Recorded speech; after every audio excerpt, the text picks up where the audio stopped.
Welcome, dear listener, to a tale of love, betrayal, and redemption that unfolds in the heart of Chicago.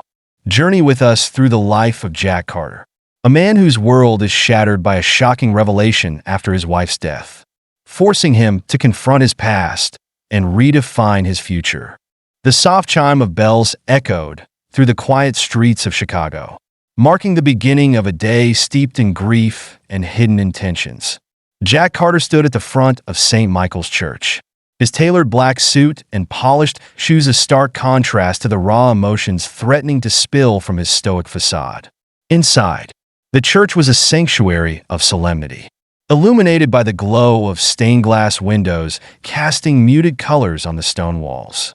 Rows of mourners filled the pews, their whispers barely audible beneath the organ's somber tune. Each face reflected respect, admiration, and sorrow for Emily Carter, a woman whose grace and philanthropy had touched the lives of many. Jack remained motionless, his gaze locked on the polished casket adorned with white roses. The scent of lilies mingled with incense, suffusing the air with an oppressive sweetness. To the outside world, he appeared the image of a grieving husband, but Jack's heart was a battlefield. Waves of guilt clashed against an unspoken relief that now lay buried under layers of propriety. Emily's presence had been a constant in his life, her calm strength holding together a marriage that had long lost its soul. Yet, as her health had faltered, Jack had found solace in another, a woman who now watched him from the shadows of the church. Linda sat quietly in the last pew, her dark dress and delicate veil blending seamlessly with the mourners. Her hands rested on her lap, fingers interlocked in a display of outward composure. But beneath her calm exterior was a storm of anticipation. She had never met Emily, but she knew every detail of the woman's life through Jack's reluctant confessions. Linda was here not out of respect, but for a future she had been promised. The death of Emily Carter was more than an end. It was the beginning of a life Linda had dreamed of, a life where she would no longer stand in the shadows. The past few weeks had been an intricate dance of emotions for Linda. Jack's calls had become shorter, his tone sharper, as he struggled to navigate his dual lives. Linda had grown impatient, the weight of secrecy suffocating her ambition.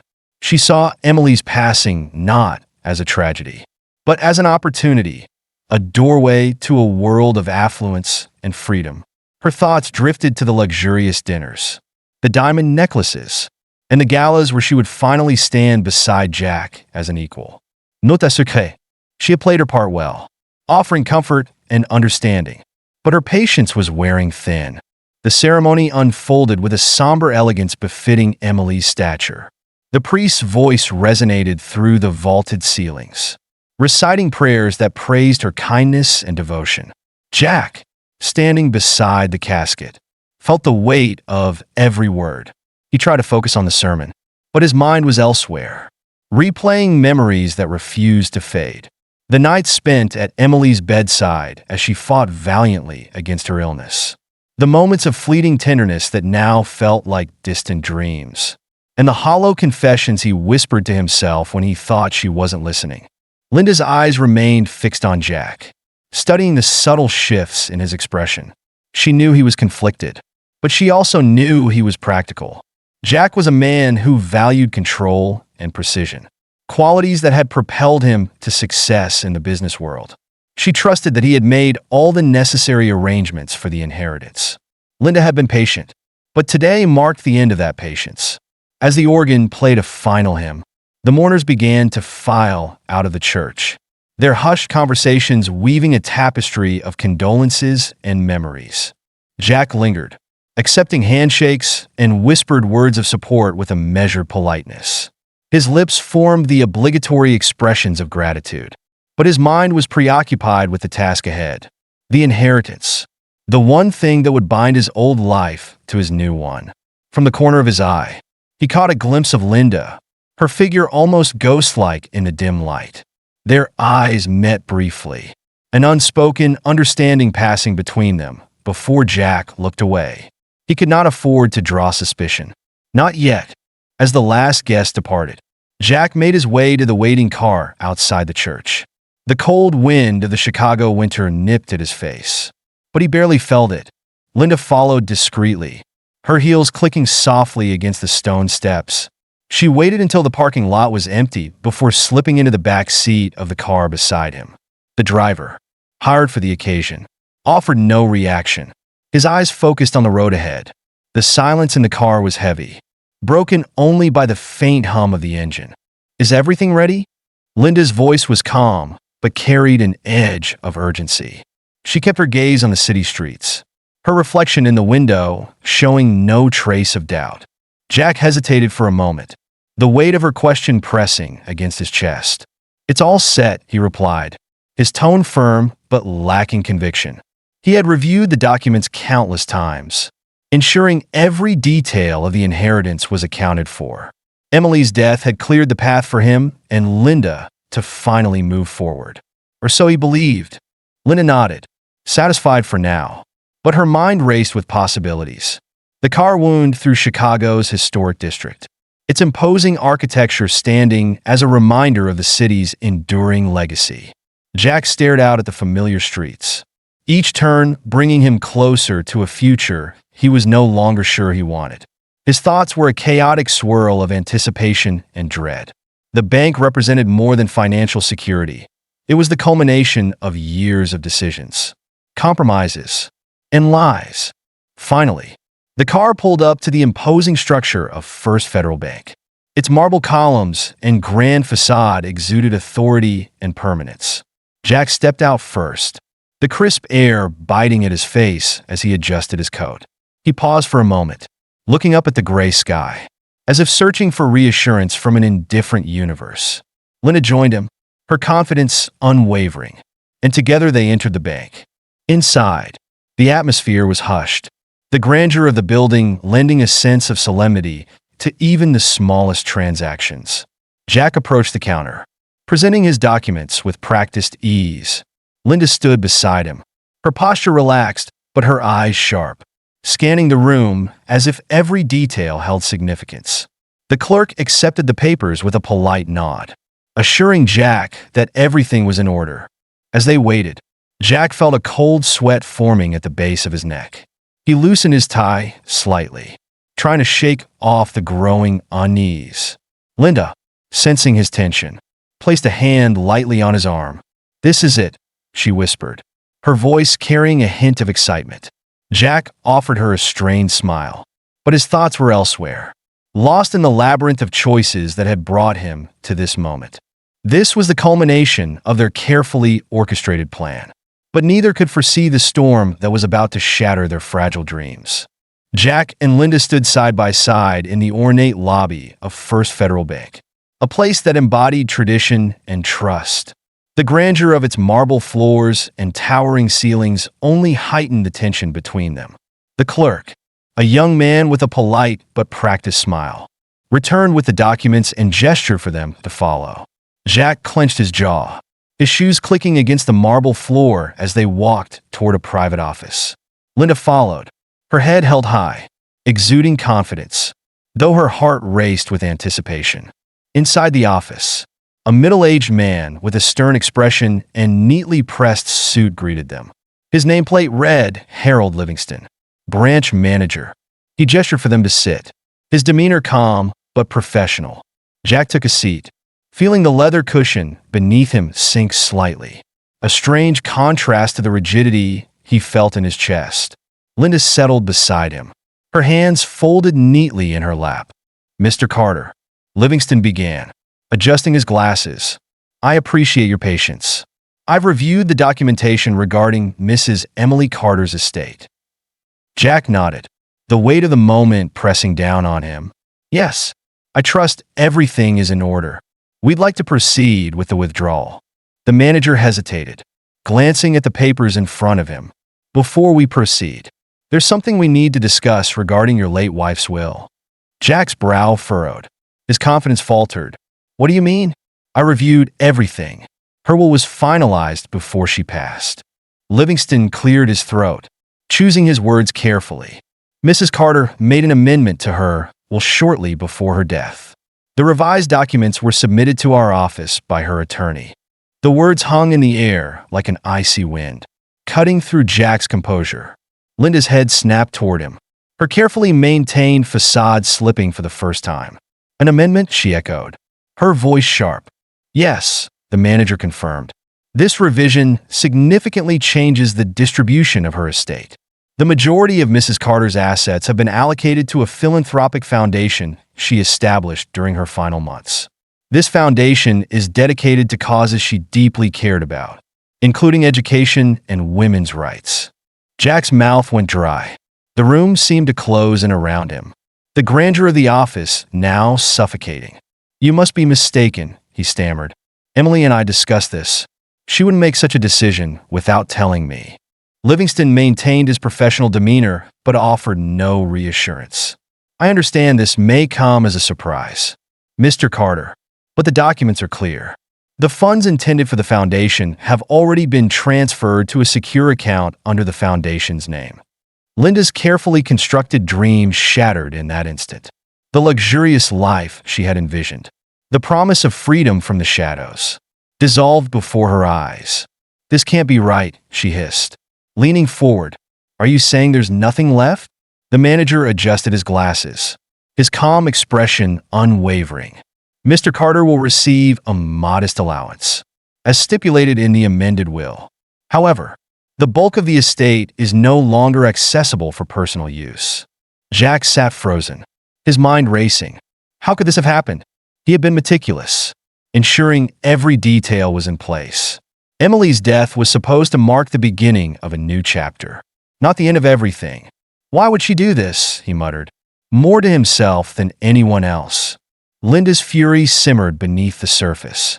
She had sacrificed so much, enduring years of secrecy, all for this moment. And now, it was slipping through her fingers. Jack, she said, her voice low and cold. You told me this was under control, that there wouldn't be any surprises. Jack turned to her, his face pale and strained. I don't understand it either. Emily never said anything. She was weak, barely able to speak in her final weeks. Livingston's voice broke through their tense exchange. Mrs. Carter worked closely with her attorney to ensure her wishes were carried out.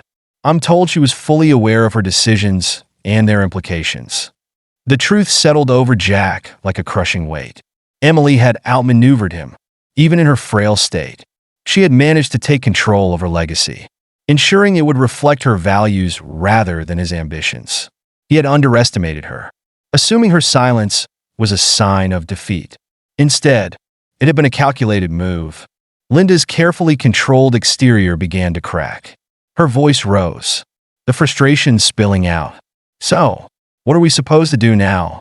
Live off scraps while her foundation gets everything? Jack's response was quiet. Almost a whisper. I don't know. The silence that followed was unbearable.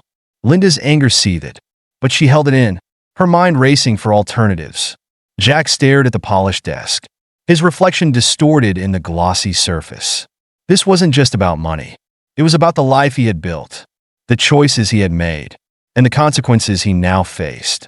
Livingston, sensing the tension, slid a stack of documents toward Jack. These are the official papers for your signature. Once signed, your allowance will be processed, and the foundation's account will remain protected as per Mrs. Carter's instructions. Jack reached for the pen, his hand trembling slightly. He hesitated, the enormity of the moment sinking in. By signing, he was acknowledging Emily's final decision, relinquishing control over a future he had taken for granted. As the pen met the paper, Linda rose abruptly, her chair scraping against the floor. I can't do this, she said, her voice trembling with a mixture of rage and despair. You promised me everything, Jack, and now there's nothing. Jack didn't look up, his focus fixed on the signature line. I didn't know. Linda, I didn't know. Her laughter was bitter, cutting through the heavy silence. You didn't know? That's your excuse? After everything I've sacrificed, after everything we've done, you didn't know? Livingston sat quietly, observing the unraveling scene with practiced detachment. It wasn't his place to intervene, though the raw emotions were impossible to ignore. Jack finished signing and set the pen down, the sound echoing in the quiet room. He looked up at Linda, his eyes filled with a mixture of regret and helplessness. "I'm sorry," he said simply. But Linda didn't want apologies. She wanted answers, a solution, anything to salvage the dreams that had crumbled before her. She stormed out of the office, leaving Jack behind, the door slamming shut with finality. For a long moment, Jack remained seated, staring at the papers that symbolized his loss. The weight of his choices pressed down on him, and for the first time, he felt truly defeated. He had lost not only Emily's fortune, but also any sense of control over his own destiny. As he stood to leave, Livingston offered a polite nod. "I'm sorry for your loss, Mr. Carter." Jack said nothing, his mind too numb to respond. The walk back to the car felt like a journey through a haze. Outside, the Chicago wind whipped against his face, but he barely noticed. Linda was gone, her fury and disappointment trailing in her wake. And Jack was left alone to face the consequences of a life built on fragile foundations. The dreams of wealth and freedom had vanished, replaced by an emptiness he couldn't escape. Yet, as he sat in the car, staring out at the cold, gray streets, a small voice in the back of his mind whispered a question he couldn't ignore. What now? The car ride back to Jack's home was heavy with silence, the kind that suffocated any attempt at conversation. Jack's hands gripped the steering wheel tightly, his knuckles white as he navigated through the streets of Chicago. Beside him, Linda sat rigid, her arms crossed, staring out the window at the blurred cityscape. The tension between them was palpable, a storm waiting to explode. As they pulled into the long driveway of Jack's stately home, Linda didn't wait for the car to fully stop before stepping out. Her heels clicked sharply against the pavement as she walked briskly toward the front door. Jack followed, calling after her, his voice strained. "Linda, wait, we need to talk about this." She turned abruptly, her face a mask of fury. "Talk? About what?" "Jack, about how you promised me a future that doesn't exist. About how you let your wife, of all people, outmaneuver you even after she's gone." Jack flinched at her words, his heart sinking. He had no defense, no explanation that could make this right. "I didn't know she'd changed the will. I couldn't have known." Linda laughed bitterly, the sound sharp and cutting. "Couldn't have known? You've been lying to her and to me for years. And now you want me to believe you didn't see this coming? You're pathetic." "Jack!" Her words struck him like a physical blow. He stood there, his shoulders slumped, as she unleashed the full force of her anger. "I gave up everything for you," she continued, her voice trembling with a mix of rage and despair. "I put my life on hold, waiting for the moment we could finally be together. And now I'm left with nothing." Jack opened his mouth to respond, but no words came. What could he say? She was right. He had made promises he couldn't keep, built dreams on foundations that had crumbled with a single revelation. Linda's gaze hardened as she stepped closer, her voice dropping to a cold whisper. "You're a failure, Jack. A spineless, useless failure." Without waiting for a reply, she turned and stormed into the house. Jack remained rooted in place, the cold wind biting at his face. But he hardly felt it. Linda's words echoed in his mind, each one a painful reminder of the mess he had made of his life. Inside, Linda moved through the house with purpose, gathering her belongings. Jack followed her, his voice pleading. "Linda, please, don't do this. We can figure something out." She stopped abruptly, spinning to face him. "Figure something out? There's nothing to figure out. Jack, the money's gone. Your wife made sure of that. And I'm not sticking around to play the part of your consolation prize." Her words cut deep, but Jack was too desperate to give up. "We don't need the money to be together," he said, his voice raw. "We can start over." Linda's laughter was bitter, devoid of any warmth. "Start over? Are you serious? Do you even know me? Jack, I've spent my whole life clawing my way out of nothing. I'm not about to settle for less now." She grabbed her suitcase and headed for the door, her steps resolute. Jack followed, his desperation mounting. "Linda, wait, please." She paused at the threshold, turning to look at him one last time. Her expression was unreadable, but her eyes held a glimmer of something that might have been pity. "Goodbye, Jack," she said quietly before stepping outside and slamming the door behind her. Jack stood there for a long moment, staring at the door as if willing her to come back. But she didn't. The silence of the house pressed in around him, oppressive and unrelenting. He sank onto the nearest chair, his head in his hands, and let the weight of everything crash down on him. Linda had been more than just a lover. She had been his escape, his refuge from a life that had grown stale and unfulfilling. And now, she was gone. The emptiness she left behind was profound, a void he couldn't ignore. Over the next few days, Jack wandered through the house like a ghost. Each room was filled with memories of Emily, their life together, and the slow unraveling of their marriage. The echoes of her voice, the faint scent of her perfume, and the sight of her belongings untouched since her passing were constant reminders of all he had lost. At night, the loneliness was unbearable.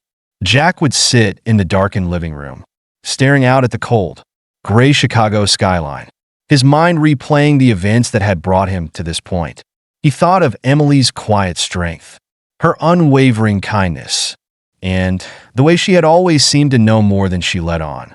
He thought of Linda, her fiery ambition, and the way she had made him feel alive again, even if only temporarily.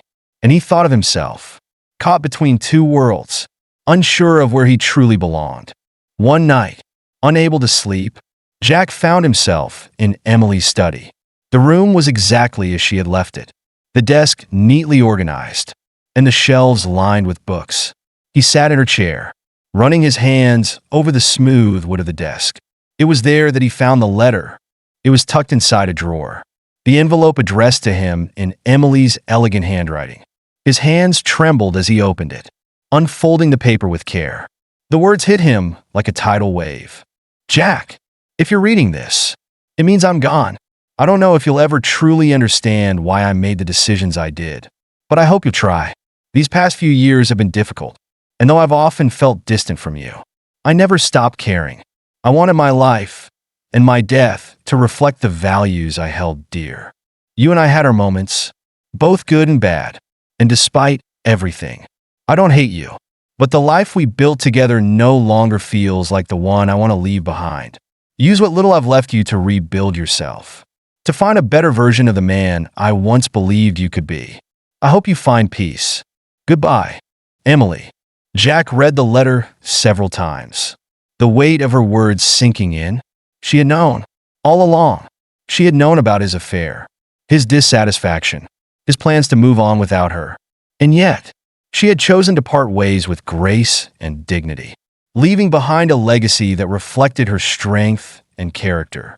For the first time in years, Jack felt something shift within him. The anger and frustration that had consumed him began to give way to something else, something quieter, more introspective. Emily's letter wasn't just a goodbye. It was a challenge, a call to become the man she had once believed he could be. As the first light of dawn crept through the windows, Jack sat in the study, holding the letter close to his chest. The road ahead was uncertain, but one thing was clear. He couldn't keep running from his mistakes. It was time to face them head on. It was time to change. Jack Carter stood in the middle of his kitchen, the morning sunlight filtering through the windows, casting golden streaks across the polished countertops. The house, once filled with the warmth of shared memories, now felt hollow, a monument to his failures. For days, he had replayed Emily's words in his mind, each sentence of her letter both a comfort and a rebuke. Her challenge to rebuild himself lingered like an unanswered question. Yet, one thought stood out above the others: Sophia. His daughter had been the one bright light in their marriage, a symbol of the love they had once shared. But over the years, that light had dimmed. Jack's infidelities, his emotional distance, and the dissolution of their family had left their relationship fractured, a wound neither had been willing to address. Jack hesitated as he reached for his phone, his hand trembling slightly. He knew the path to reconciliation would be long and uncertain. But Emily's letter had made one thing clear. it was time to take the first step. He dialed Sophia's number, each ring a painful reminder of the years they had spent apart. When her voicemail clicked on, his heart sank, but he tried again. On the third attempt, she answered. "Dad." Sophia's voice was cautious, tinged with a mix of surprise and skepticism. Jack took a deep breath, his voice faltering at first. "Sophia, I wanted to talk. I know it's been a long time, but I'd like to see you. Please, just give me a chance to explain." There was a long silence on the other end of the line, and Jack could almost hear her weighing her options. Finally, she spoke, her tone guarded. "Okay, but don't think this changes anything. I'm not ready to forgive you." "I understand," Jack said quickly, relief washing over him. "I just want to talk." They agreed to meet at a small cafe downtown, a neutral space far removed from the house where so much of their shared pain had unfolded. Jack arrived early, his nerves fraying as he sat at a corner table, watching the door. He barely recognized Sophia when she walked in, her figure framed by the winter chill outside. She looked so much older than he remembered, her features sharper, her movements more assured. She was no longer the little girl who had clung to his hand at playgrounds or fallen asleep on his lap during movie nights. She was a woman now, self-assured and distant. "Hi, Dad," she said simply as she slid into the seat across from him. "Sophia," he replied, his voice catching slightly. "Thank you for coming."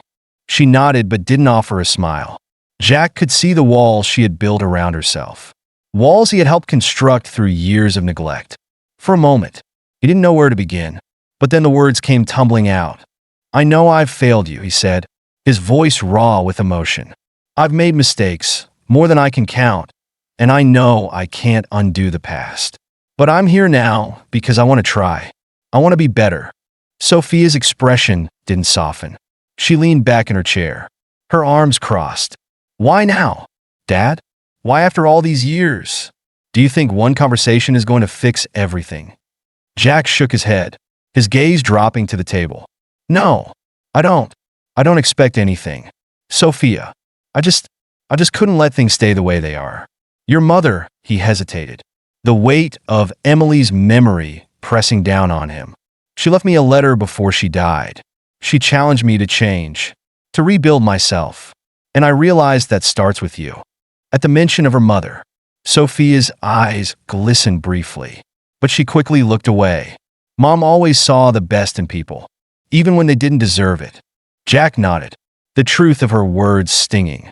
"She did, and I didn't deserve it. But I want to try to earn it now. I want to earn your trust. If you'll let me." For a long moment, Sophia didn't speak.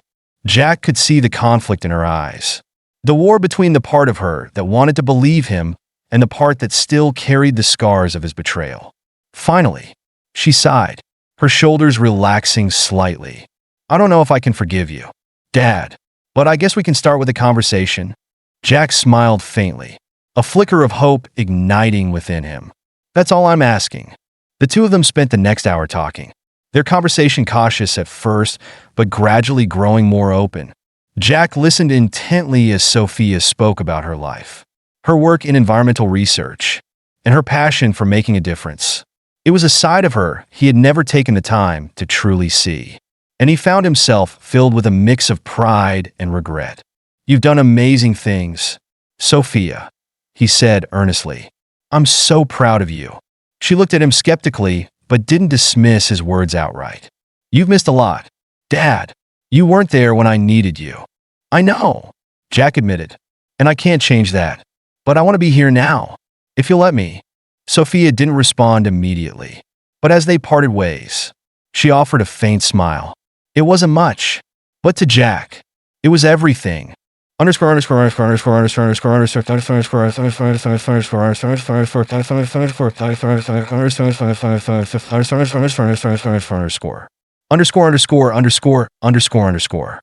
the next few weeks, Jack worked to rebuild the fragile connection they had begun to form. He called regularly, careful not to overstep, and made an effort to show genuine interest in her life. Sophia remained guarded, but she began to let him in, little by little. One evening, Jack received a text from Sophia that made his heart leap. "Dinner this week? Let me know when you're free."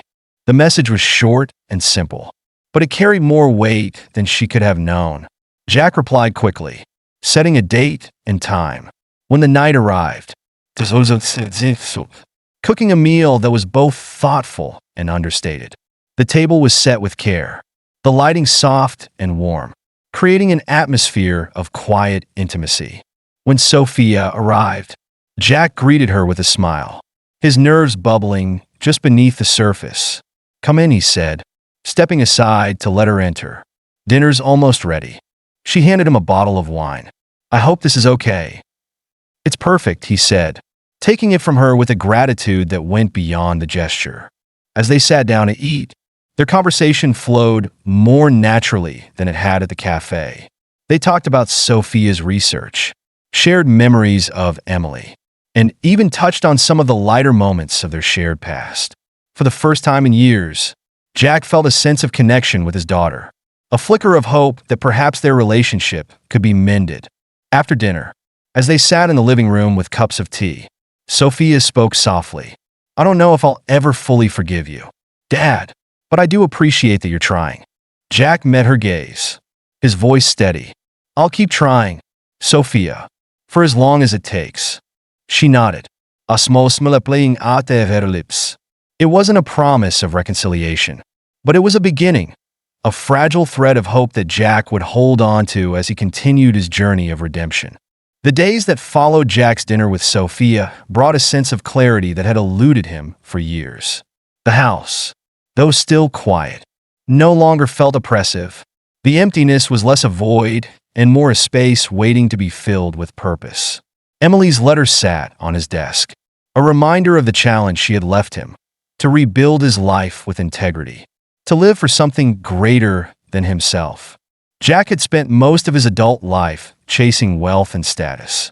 But as he stared out at the early signs of spring breaking through Chicago's cold grip, he realized how little those things had truly mattered. Emily had found fulfillment in giving back, in creating something lasting. Her foundation, now fully operational, stood as a testament to her vision. And Jack, for the first time, felt compelled to honor it.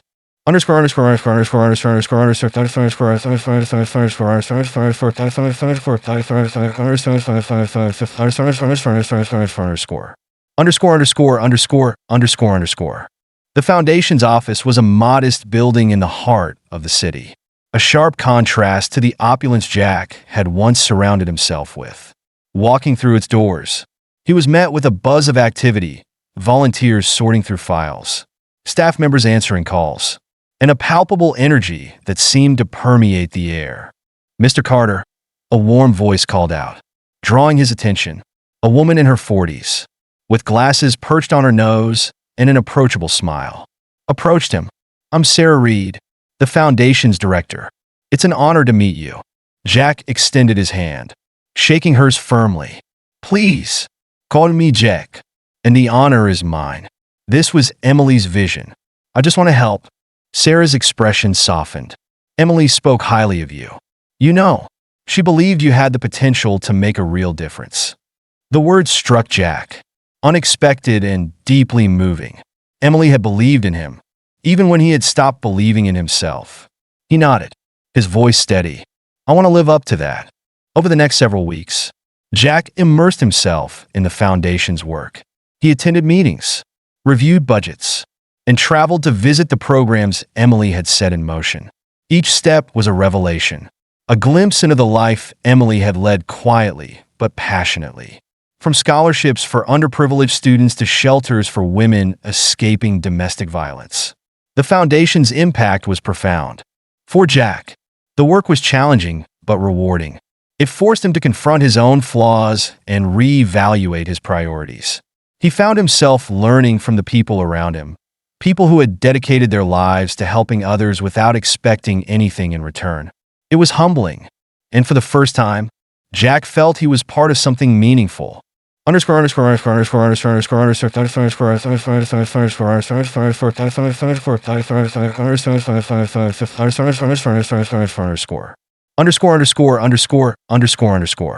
Meanwhile, his relationship with Sophia continued to evolve. They met regularly, sharing meals and conversations that grew deeper with each encounter. Jack listened as Sophia talked about her environmental research, her frustrations with bureaucracy, and her dreams of making a tangible impact. One evening, as they walked through Millennium Park, Sophia surprised him with a question. "Do you ever regret it, Dad? The life you chose?" Jack hesitated, the question cutting to the core of his reflections over the past months. "I regret the choices I made that hurt people, your mother, especially, and you. But I don't regret learning from those mistakes. I think maybe this is my chance to make things right. Or at least try." Sophia nodded, her gaze fixed on the horizon. "I think Mom would have been proud of that." Her words filled Jack with a sense of quiet pride, though he knew he could never fully atone for his mistakes. The fact that Sophia could see him in a new light gave him hope.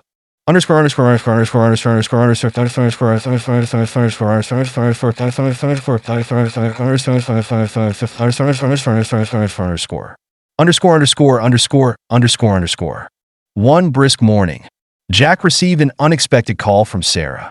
Her voice held a mix of excitement and urgency. "Jack, I think you should come to the office. There's something you need to see." Curious, he made his way downtown, his thoughts racing. When he arrived, Sarah handed him a stack of documents.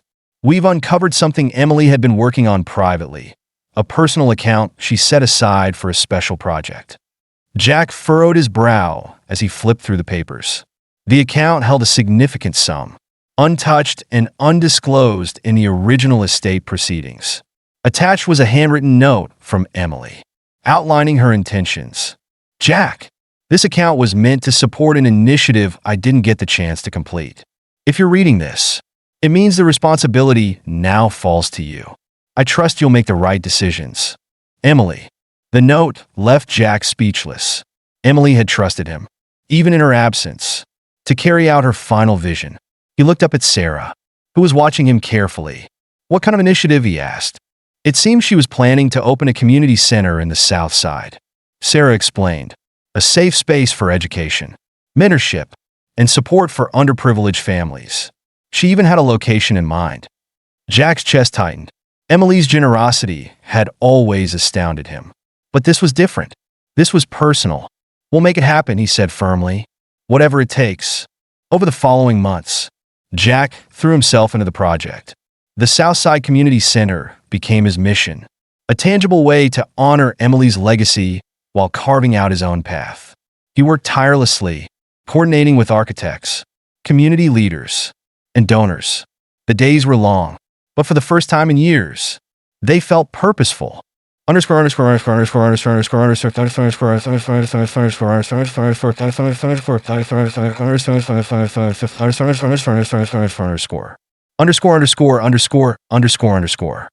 the center finally opened, it was a celebration of hope and resilience. Families gathered under the bright spring sun, their laughter filling the air as children played in the courtyard. Sophia stood beside Jack, her hand resting lightly on his arm. "You did it, Dad," she said softly, her eyes shimmering with pride. "No," Jack replied, his voice thick with emotion. "We did it, all of us." As he looked around at the smiling faces and the building that now stood as a beacon of possibility, Jack felt a peace he hadn't known in years. The emptiness that had once consumed him had been replaced by something far greater, a sense of connection. Purpose.